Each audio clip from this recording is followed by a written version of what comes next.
Shai Gilgeous Alexander deserves more respect. Over the past couple seasons, Shai has been one of the better younger players in the NBA, putting up incredible statistics each and every season, but it seems like he's never truly getting the respect that he does deserve, in relation to some of these other young players. But quickly, before we get the video started, for those of you who may not know, I'm Juicy Sports, I make opinionative NBA content, and if you guys enjoy videos similar to this, hit that subscribe button, that like button, and that post notification bell. I also want to quickly mention that I recently started up an MMA channel, and if you guys are interested in that, the link will be in the description. But anyways, let's get into it.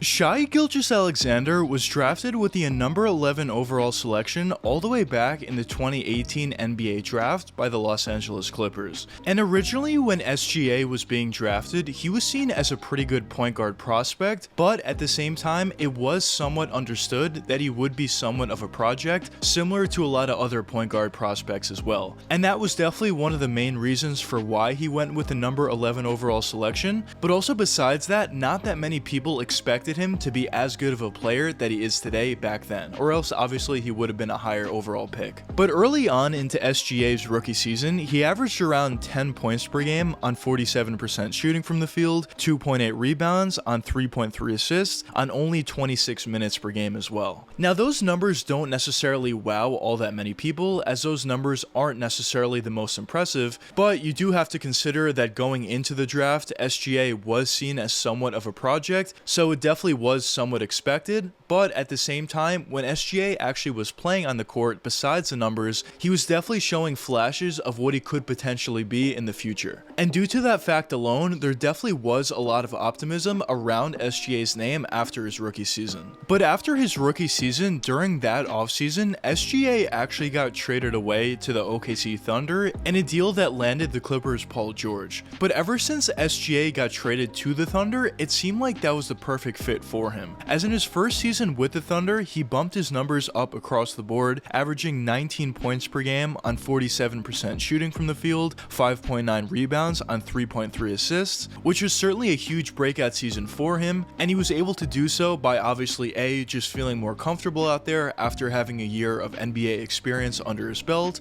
also B, putting in the hard work throughout the season last year and during the offseason in order to truly improve his game in every different aspect, which is exactly what you want to see from your young player. But also it seemed like the Thunder were just the perfect opportunity for a young player like SGA, because A, he was getting a much bigger opportunity with the Thunder, but also in his first season with OKC, he was playing with a guy in Chris Paul, who's probably just about the best player that you can possibly ask for to play with if you're a young up-and-coming point guard like SGA was. So the influence that Chris Paul had on him certainly, in my opinion, had a pretty big factor on why SGA had such a great season in his second year. But even besides the Chris Paul factor, just the fact that the Thunder had a relatively young roster and players that a young guy in SGA could just relate to and grow together with, in my opinion, is just a great fit for SGA. And in SGA's second season, he bumped his numbers up across the board once again, averaging 23 points per game on 50% shooting from the field, 4.7 rebounds on 5.9 assists, and then once again he improved his numbers across the board this previous season, averaging 24 points per game on 45% shooting from the field, 5 rebounds per game on 5.9 assists. And I mentioned this in a lot of my videos, but whenever you talk about a young player, especially a young point guard, consistently improving his game season after season,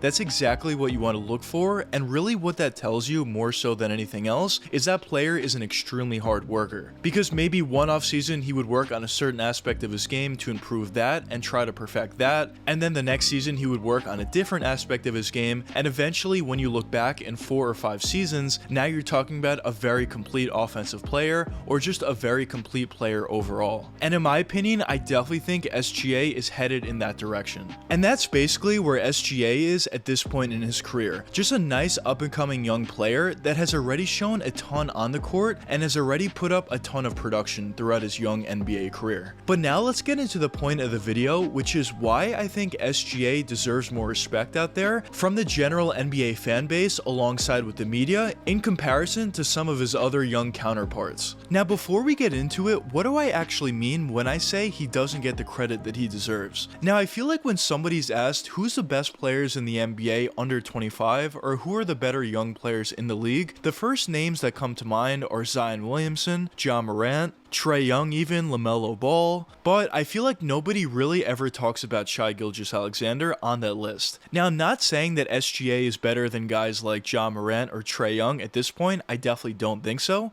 but I think he should at the very least be mentioned or at the very least be thought about on that list of best players under 25. Now, in my opinion, I think there's a couple different reasons for why he's not, and the first and main reason is the fact that he does play with the OKC Thunder and the fact that they are a small market team, but also B, a team that isn't necessarily good at this point in time, and they're also seen as a team that's going to be rebuilding for some time now. So there's just not as much interest on the Thunder as other teams like the Atlanta Hawks, who were just in the playoffs, alongside with a team like the Charlotte Hornets, who also were just in the playoffs as well. So I definitely think the lack of winning is a big factor for why people don't pay as much attention to SGA as some of these other young guys, but in my opinion, regardless of how the Thunder are playing as an organization and playing as a team, I still do think that SGA does deserve a lot more credit for what he's been able to do. But at the end of the day, something that I mention in a lot of my videos is whenever you're the star player of your team and your team is consistently losing, there's always going to be some level of blame that gets put on the star player's shoulders, and SGA is clearly the best player on the Thunder, so the fact that they were consistently losing, I guess would put at least some blame on his shoulders. Now, whether or not you think that's fair is kind of besides the point, but that's kind of just the reality of the situation when you're the best player on your team. But in my opinion, although I guess you could definitely put some blame on SGA's shoulders, when you actually look at the roster that the Thunder are trotting out there, it's pretty clear that they're not all that close to winning right now, and I'm talking about even a play-in spot. So in my opinion, I don't necessarily put all that much weight in the lack of success of the Thunder and penalize SGA for that. Now, at the end of the day, I see SGA as a player that's just going to consistently improve his game. Now, whether that means he consistently plays at the level that he's playing now for the rest of his career or for a good portion of his career, or whether that means he takes his game to the next level as the seasons do progress, I definitely can see either scenario happening for SGA. I definitely have a lot of faith in him going forward, and if he continues to play at the level that he's playing now consistently for the next 10 seasons or even 5, 6, whatever it is, he's eventually going to earn the respect from the rest of the NBA community that he does deserve. Or if he even improves his game, of course he's going to get the respect that he deserves eventually. But at the end of the day, I feel like the easiest route to gaining more respect is just consistently play well alongside with actually winning.